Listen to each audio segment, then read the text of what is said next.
ಪುನೀತ ಕನ್ನಡಿಗರಿಗೂ ನಮಸ್ಕಾರ. Welcome to our channel. I hope ನೀವೆಲ್ಲ ಚೆನ್ನಾಗಿದ್ದೀರಾ ಅಂತ. ಇವತ್ತಿನ ವ್ಲಾಗು ಶುಕ್ರವಾರದ್ದಾಗಿರುತ್ತೆ. ಬೆಳಗ್ಗೆನೇ ಎದ್ದು ಫ್ರೆಶ್ ಅಪ್ ಎಲ್ಲ ಆಗಿ ಫಸ್ಟು ಡಿಟಾಕ್ಸ್ ಡ್ರಿಂಕ್ ಮಾಡ್ಕೊಳ್ಳೋಣ ಅಂತ ಕಿಚನ್ಗೆ ಬಂದೆ. ಇವತ್ತಿನ ಡಿಟಾಕ್ಸ್ ಡ್ರಿಂಕು ಕ್ಯಾರೆಟು ಮತ್ತು ಪ್ರೊಮೊಗ್ರಾನೇಟು, ಬೆಟ್ಟದ ನೆಲ್ಲಿಕಾಯಿ, ಮೆಣಸು, ಸ್ವಲ್ಪ ಉಪ್ಪು ಹಾಕ್ಕೊಂಡು ಡಿಟಾಕ್ಸ್ ಡ್ರಿಂಕ್ನ ಮಾಡ್ಕೊಂಡಿದ್ದೆ. ಈ ಡ್ರಿಂಕ್ ಅಂತೂ ತುಂಬಾ ಚೆನ್ನಾಗಿರುತ್ತೆ. ಈ ಡ್ರಿಂಕ್ ಕುಡಿಯೋದ್ರಿಂದ ನಿಮ್ಮ ಸ್ಕಿನ್ ಹೆಲ್ತ್ನ ಇಂಪ್ರೂವ್ ಮಾಡುತ್ತೆ ಆ್ಯಂಡ್ ರಕ್ತದ ಒತ್ತಡ ಕಮ್ಮಿ ಆಗುತ್ತೆ ಆ್ಯಂಡ್ ಇದರಲ್ಲಿ ರೋಗ ನಿರೋಧಕ ಶಕ್ತಿನೂ. ವಾರಕ್ಕೆ 2 ಸತಿ ಆದರೂ ಯಾವುದಾದ್ರೂ ಒಂದು ಡಿಟಾಕ್ಸ್ ಡ್ರಿಂಕ್ನ ಕುಡಿಯೋದ್ರಿಂದ ನಮ್ಮ ಬಾಡಿಗೆ ತುಂಬಾ ಬೆನಿಫಿಟ್ ಇದೆ. ದಾಳಿಂಬೆ ಹಣ್ಣು ಮತ್ತು ಬೀಟ್ರೂಟು ನಮ್ಮ ಸ್ಕಿನ್ಗೆ ತುಂಬಾ ಒಳ್ಳೆಯದು ಆ್ಯಂಡ್ ಬೆಟ್ಟದ ನೆಲ್ಲಿಕಾಯಿ ಅಂತೂ ಕೂದಲಿಗೆ ತುಂಬಾ ಹೆಲ್ಪ್ ಮಾಡುತ್ತೆ. ಸೊ ಈ ಡಿಟಾಕ್ಸ್ ಡ್ರಿಂಕ್ ಕುಡಿಯೋದ್ರಿಂದ ಓವರ್ ಆಲ್ ಬಾಡಿಗೆ, ಸ್ಕಿನ್ಗೆ, ಹೇರ್ಗೆ ಬೆನಿಫಿಟ್ ಇದೆ.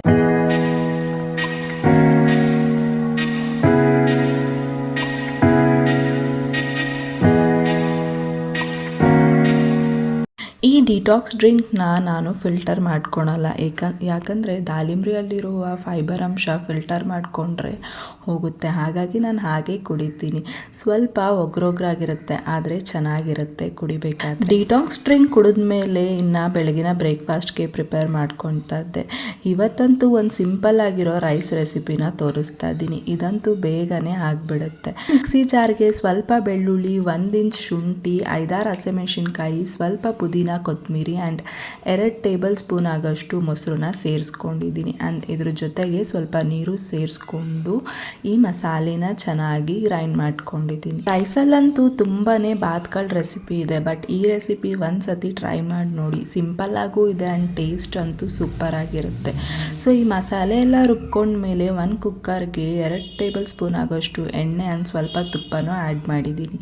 ತುಪ್ಪ ಆ್ಯಡ್ ಮಾಡಿದ್ರೆ ತುಂಬಾ ಚೆನ್ನಾಗಿರುತ್ತೆ. ಎಣ್ಣೆ ಕಾದ್ಮೇಲೆ ಸ್ಪೈಸಸ್ನ ಆ್ಯಡ್ ಮಾಡ್ಕೊತಾ ಇದ್ದೀನಿ. ಫಸ್ಟು ನಾನು ಗೋಡಂಬಿನ ಆ್ಯಡ್ ಮಾಡ್ಕೊತಾ ಇದ್ದೀನಿ, ಯಾಕಂದರೆ ಗೋಡಂಬಿ ಸ್ವಲ್ಪ ಬ್ರೌನ್ ಆಗಲಿ ಅಂತ. ಆಮೇಲೆ ಸೋಂಪು, ಚಕ್ಕೆ, ಲವಂಗ, ಏಲಕ್ಕಿಕಾಯಿ, ಕಲ್ಲು ಹೂವು ಆ್ಯಂಡ್ ಬಿರಿಯಾನಿ ಎಲೆ ಇದನ್ನೆಲ್ಲ ಹಾಕ್ಕೊಂಡು ಚೆನ್ನಾಗಿ ಫ್ರೈ ಮಾಡ್ಕೊತಾ ಇದ್ದೀನಿ. ಯಾವುದೇ ಬಾತ್ಗಾಗಲಿ ಗೋಡಂಬಿ ಹಾಕೋದ್ರಿಂದ ತುಂಬಾ ಟೇಸ್ಟ್ ಆಗಿರುತ್ತೆ ಆ್ಯಂಡ್ ನನಗಂತೂ ಇಷ್ಟ ಆಗುತ್ತೆ. ಯಾಕಂದರೆ ಗೋಡಂಬಿ ತಿನ್ನಬೇಕಾದ್ರೆ ಬಾಯಿಗೆ ಸಿಗೋವಾಗ ತುಂಬಾ ಚೆನ್ನಾಗಿರುತ್ತೆ. ಈ ಸ್ಪೈಸಸ್ ಎಲ್ಲ ಫ್ರೈ ಆದಮೇಲೆ ಒಂದು ಈರುಳ್ಳಿನ ಸಣ್ಣದಾಗಿ ಹೆಚ್ಕೊಂಡು ಆ್ಯಡ್ ಮಾಡ್ಕೊಂಡಿದ್ದೀನಿ.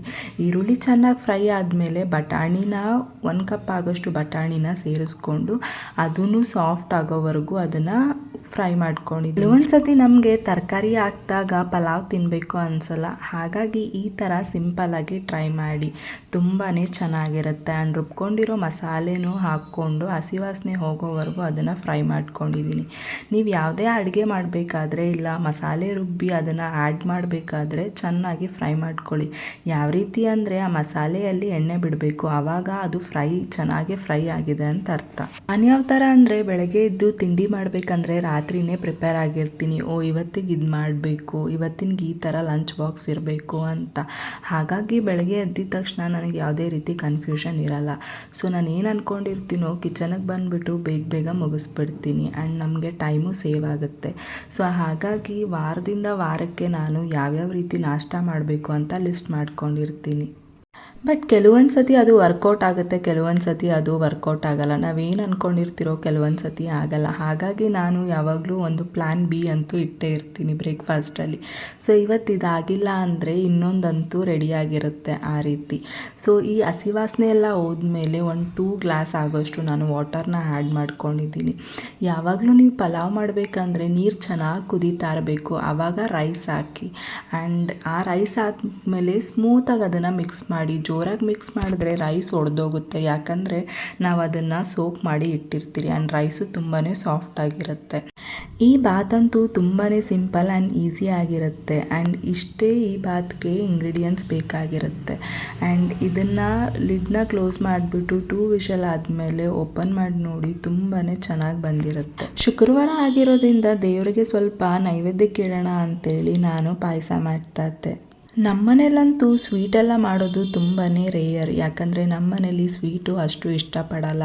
ಹಾಗಾಗಿ ನಾನು ಸ್ವಲ್ಪ ಮಾಡ್ಕೊತಾ ಇದ್ದೆ. ತುಪ್ಪ ಎಲ್ಲ ಕಾದ್ಮೇಲೆ ಫಸ್ಟು ನಾನು ಗೋಡಂಬಿನ ತುಪ್ಪದಲ್ಲಿ ಫ್ರೈ ಮಾಡ್ಕೊಂಡು ಗೋಡಂಬಿ ಫ್ರೈ ಆದಮೇಲೆ ಸ್ವಲ್ಪ ದ್ರಾಕ್ಷಿನ ಸೇರಿಸ್ಕೊಂಡು ಅದನ್ನು ಫ್ರೈ ಮಾಡಿಕೊಂಡೆ. ಆ್ಯಂಡ್ ನಾನು ಫಸ್ಟಿಗೆ ದ್ರಾಕ್ಷಿ ಗೋಡಂಬಿ ಎರಡೂ ಒಟ್ಟಿಗೆ ಹಾಕಲ್ಲ, ಯಾಕಂದರೆ ದ್ರಾಕ್ಷಿ ಬೇಗ ಫ್ರೈ ಆಗಿಬಿಡುತ್ತೆ, ಬಟ್ ಗೋಡಂಬಿ ಫ್ರೈ ಆಗಲ್ಲ. ಹಾಗಾಗಿ ನಾನು ಸಪ್ರೇಟಾಗಿ ಸೇರಿಸ್ಕೊಂಡು ಫ್ರೈ ಮಾಡ್ಕೊತೀನಿ. ಸ್ವೀಟಲ್ಲಿ ನನಗೆ ಇಷ್ಟವಾದ ರೆಸಿಪಿ ಅಂದರೆ ಅದು ಶಾವಿಗೆ ಪಾಯಸ. ಹಾಗಾಗಿ ನಾನು ಯಾವುದೇ ಹಬ್ಬ ಬರಲಿ ಫಸ್ಟು ನಾನು ಶಾವಿಗೆ ಪಾಯಸನೇ ಮಾಡ್ತೀನಿ. ಆ್ಯಂಡ್ ಅದಂತೂ ನನ್ನ ಫೇವ್ರೆಟ್ ಅಂದರೆ ಫೇವ್ರೆಟ್. ಇವಾಗೂ ಅಷ್ಟು ಎಡಿಟಿಂಗ್ ಮಾಡಬೇಕಾದ್ರೆ ಇದನ್ನು ನೋಡ್ತಾ ಇದ್ರೆ ತಿನ್ನಬೇಕು ಅನ್ನಿಸ್ತಾ ಇತ್ತು. ಇವತ್ತಂತೂ ಶಾವಿಗೆ ಪಾಯಸ ತುಂಬಾ ಚೆನ್ನಾಗಿತ್ತು. ಗೋಡಂಬಿ ಮತ್ತು ದ್ರಾಕ್ಷಿನ ಫ್ರೈ ಮಾಡಿಕೊಂಡು ಒಂದು ಕಪ್ಪಲ್ಲಿ ಸೈಡಲ್ಲಿ ಎತ್ತಿಟ್ಕೊಂಡೆ. ನೆಕ್ಸ್ಟ್ ನಾನು ಶಾವಿಗೆನ ಆ್ಯಡ್ ಮಾಡ್ಕೊತಾ ಇದ್ದೀನಿ. ಈ ಶಾವಿಗೆ ಅಂತೂ ಸ್ವಲ್ಪ ರೋಸ್ಟ್ ಆಗಿತ್ತು, ಹಾಗಾಗಿ ನಾನು ಇದನ್ನು ಸುಮ್ಮನೆ ಬೆಚ್ಚಗೆ ತುಪ್ಪದಲ್ಲಿ ಫ್ರೈ ಮಾಡ್ಕೊತಾ ಇದ್ದೆ. ಈ ಫ್ರೈ ಮಾಡಬೇಕಾದ್ರೆ ತುಪ್ಪದ ಸ್ಮೆಲ್ ಅಂತೂ ತುಂಬಾ ಚೆನ್ನಾಗಿ ಬರ್ತಾಯಿತ್ತು. ಶಾವಿಗೆನೆಲ್ಲ ಹುರ್ಕೊಂಡ್ಮೇಲೆ 3 ಗ್ಲಾಸ್ ಆಗೋಷ್ಟು ಹಾಲನ್ನ ಸೇರಿಸ್ಕೊಂಡು ಸ್ವಲ್ಪ ಪಾಯಸ ಕುದಿಯೋಕ್ಕೆ ಇಟ್ಟಿದ್ದೆ. ಆ್ಯಂಡ್ ಈ ಪಾಯಸ ಎಷ್ಟು ಕುದಿಯುತ್ತೋ ಅಷ್ಟೇ ಟೇಸ್ಟು ಚೆನ್ನಾಗಿರುತ್ತೆ. ಯಾವುದೇ ಸ್ವೀಟ್ ಮಾಡಬೇಕಾದ್ರೆ ಗ್ಯಾಸ್ನ ಸ್ಲಿಮ್ಮಲ್ಲಿ ಇಟ್ಕೊಂಡು ಮಾಡಿ, ಯಾಕಂದರೆ ತಳ ಹಿಡಿಯೋ ಚಾನ್ಸಸ್ ಇರುತ್ತೆ. ಯಾವಾಗ ಸ್ಲಿಮ್ಮಲ್ಲಿರುತ್ತೋ ಆವಾಗ ತಳ ಹಿಡಿಯೋದು ಕಮ್ಮಿ. ಹಾಲು ಚೆನ್ನಾಗಿ ಕುದಿಯಬೇಕಾದ್ರೆ ನಾನು 1 ಕಪ್ ಆಗೋಷ್ಟು ಬೆಲ್ಲನ ಸೇರಿಸ್ಕೊಳ್ತೀನಿ. ಯಾವುದೇ ಸ್ವೀಟ್ ಮಾಡಬೇಕಾದ್ರೆ ನಾನು ಆದಷ್ಟು ಬೆಲ್ಲನೇ ಉಪಯೋಗಿಸ್ತೀನಿ. ನಿಮಗೆಲ್ಲ ಶಾವಿಗೆ ಪಾಯಸ ಇಷ್ಟನಾ ಅಂತ ನನಗೆ ಕಮೆಂಟಲ್ಲಿ ಹೇಳಿ ಆಯಿತಾ. ಆ್ಯಂಡ್ ಇನ್ನೆಲ್ಲ ಯಾರು ನನ್ನ ಚಾನಲ್ನ ಸಬ್ಸ್ಕ್ರೈಬ್ ಮಾಡ್ಕೊತಾರೆ ನೋಡ್ತಾ ಇದ್ದೀರೋ ಪ್ಲೀಸ್ ಸಬ್ಸ್ಕ್ರೈಬ್ ಮಾಡಿಕೊಂಡು ನೋಡಿ ಆಯಿತಾ. ಆ್ಯಂಡ್ ಬೆಲ್ಲ ಕರಗಿದ ಮೇಲೆ ನಾನು ಸ್ವಲ್ಪ ಒಂದು ಬಟ್ಲಿಗೆ ಹಾಲು ಮತ್ತು ಕಸ್ಟರ್ಡ್ ಪೌಡರ್ನ ಸೇರಿಸ್ಕೊಂಡು ಮಿಕ್ಸ್ ಮಾಡಿಕೊಂಡು ಈ ಪಾಯಸಕ್ಕೆ ಆ್ಯಡ್ ಮಾಡ್ಕೊತಾ ಇದ್ದೀನಿ. ಕಸ್ಟರ್ಡ್ ಪೌಡರ್ ಸೇರಿಸ್ಕೊಳೋದ್ರಿಂದ ಪಾಯಸ ಗಟ್ಟಿ ಆಗುತ್ತೆ ಆ್ಯಂಡ್ ಸ್ವಲ್ಪ ಚೆನ್ನಾಗೂ ಇರುತ್ತೆ. ಕಸ್ಟರ್ಡ್ ಪೌಡರೆಲ್ಲ ಚೆನ್ನಾಗಿ ಮಿಕ್ಸ್ ಆದಮೇಲೆ ಲಾಸ್ಟಿಗೆ ಹುರಿದಿಟ್ಕೊಂಡಿರೋ ದ್ರಾಕ್ಷಿ ಗೋಡಂಬಿನ ಆ್ಯಡ್ ಮಾಡ್ಕೊತೀನಿ. ಆ್ಯಂಡ್ ಪಾಯಸ ರೆಡಿ ಆಯಿತು. ಆ್ಯಂಡ್ ಇವತ್ತು ಪಾಯಸ ಅಂತೂ ಚೆನ್ನಾಗಿತ್ತು.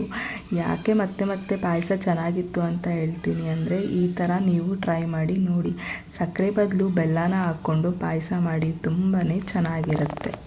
ಪಾಯಸ ಎಲ್ಲ ಮುಗಿದ್ಮೇಲೆ ಈ ಕಡೆ ಕುಕ್ಕರಲ್ಲಿ ಬಾತಿಗಿಟ್ಟಿದ್ನಲ್ವ, ಆ್ಯಂಡ್ ಅದು ಪ್ರೆಷರ್ ಬಂದು ಕೂಲ್ ಡೌನ್ ಆಗಿತ್ತು. ಹಾಗಾಗಿ ಲಿಡ್ ಓಪನ್ ಮಾಡಿದ್ದು ನೋಡಿದೆ, ತುಂಬಾ ಚೆನ್ನಾಗಿ ಬಂದಿತ್ತು.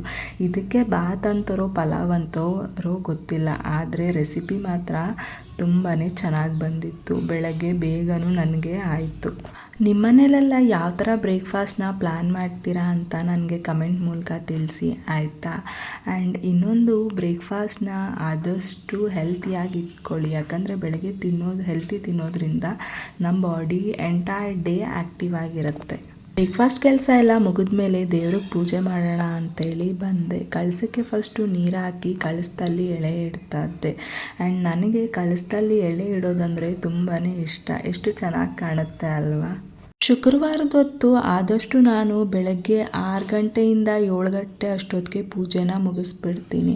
ಆದರೆ ಇವತ್ತು ಸ್ವಲ್ಪ ಲೇಟಾಗಿ ಎದ್ದಿರೋದ್ರಿಂದ ಇವತ್ತು ಪೂಜೆ ಅಂತೂ 8 ಗಂಟೆಗೆ ಮಾಡ್ತಾಯಿದ್ದೀನಿ. ಆ್ಯಂಡ್ ನನಗೆ ಶುಕ್ರವಾರ ಹೊತ್ತು ಬೆಳಗ್ಗೆನೇ ಪೂಜೆ ಆಗಬೇಕು, ಆವಾಗೇ ಎಲ್ಲ ಕೆಲಸ ನನಗೆ ಬೇಗ ಆಗುತ್ತೆ. ಆ್ಯಂಡ್ ನನಗೆ ಯಾವ ಥರ ಅಂದರೆ ಪೂಜೆ ಮಾಡೋದ್ರಿಂದ ತುಂಬಾ ಪಾಸಿಟಿವ್ ಆಗಿ ಕೊಡುತ್ತೆ. ಇದನ್ನಂತೂ ಎಲ್ಲ ವಿಡಿಯೋದಲ್ಲೂ ನಾನು ಹೇಳಿರ್ತೀನಿ ಅಲ್ವಾ. ಪೂಜೆ ಮಾಡಬೇಕಾದ್ರೆ ನಮ್ಮ ಮನಸ್ಸಿಗೆ ಯಾವುದು ಖುಷಿ ಕೊಡುತ್ತೋ ಆ ಕೆಲಸ ಮಾತ್ರ ನಾವು ಮಾಡಬೇಕು. ಹಾಗಾಗಿ ನನಗೆ ಪೂಜೆ ಮಾಡೋದು ಅಂದರೆ ತುಂಬಾ ಇಷ್ಟ. ನನಗೆ ದೇವ್ರಿಗೆ ಅಲಂಕಾರ ಮಾಡೋದು, ರಂಗೋಲಿ ಹಾಕೋದು, ಡೆಕೋರೇಷನ್ ಮಾಡೋದು ಇವೆಲ್ಲ ನನ್ನ ಮನಸ್ಸಿಗೆ ಖುಷಿ ಕೊಡುತ್ತೆ. ಹಾಗಾಗಿ ಆದಷ್ಟು ಟೈಮಲ್ಲಿ ನಾನು ಇದನ್ನೆಲ್ಲ ಮಾಡ್ತೀನಿ.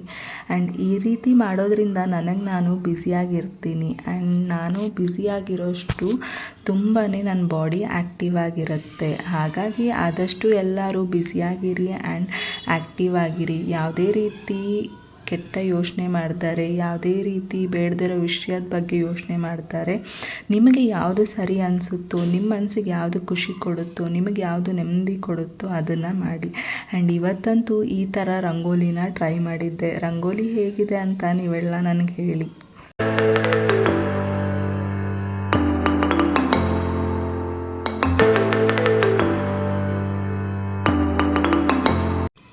ನೈವೇದ್ಯಕ್ಕೆ ಪಾಯಸ ಮಾಡಿದ್ನಲ್ವ ಅದನ್ನು ದೇವ್ರ ಮುಂದೆ ಇಟ್ಟು ಪೂಜೆ ಮಾಡಿದೆ.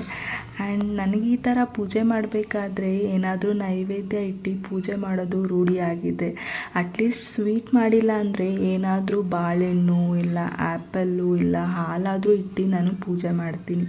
ಆವಾಗೇ ನನ್ನ ಮನಸ್ಸಿಗೆ ಸಮಾಧಾನ ಆಗುತ್ತೆ. ಪೂಜೆ ಮುಗಿಸೋಷ್ಟೊತ್ತಿಗೆ ಸುಮಾರು 8:30 ಆಗಿತ್ತು. ಇನ್ನೂ ಆಫೀಸ್ಗೆ ಹೋಗೋಕ್ಕೆ ಟೈಮ್ ಇತ್ತು. ಹಾಗಾಗಿ ಮನೆ ಹತ್ರ ಇರುವ ದೇವಸ್ಥಾನಕ್ಕೆ ಹೋಗ್ಬಿಟ್ಟು ಹೋಗೋಣ ಅಂತ ಅಂದ್ಕೊಂಡೆ. ನಮ್ಮ ಮನೆ ಹತ್ರನೇ ಅನ್ನಪೂರ್ಣೇಶ್ವರಿ ದೇವಸ್ಥಾನ ಇದೆ. ಅದಂತೂ ತುಂಬಾ ಪೀಸಾಗಿ ಆ್ಯಂಡ್ ಕಾಮಾಗಿರುತ್ತೆ. ಸೊ ಹಾಗಾಗಿ ದೇವಸ್ಥಾನಕ್ಕೆ ಹೋಗ್ಬಿಟ್ಟು ದೇವ್ರ ದರ್ಶನನೂ ಮಾಡ್ಕೊಂಡು ಬಂದೆ. ಇವತ್ತಂತೂ ದಿನ ಅಂತೂ ತುಂಬಾ ಚೆನ್ನಾಗಿತ್ತು. ತುಂಬಾ ಪಾಸಿಟಿವ್ ವೈಬ್ ಇತ್ತು. ತುಂಬಾ ಆ್ಯಕ್ಟಿವ್ ಆಗಿದ್ದೆ.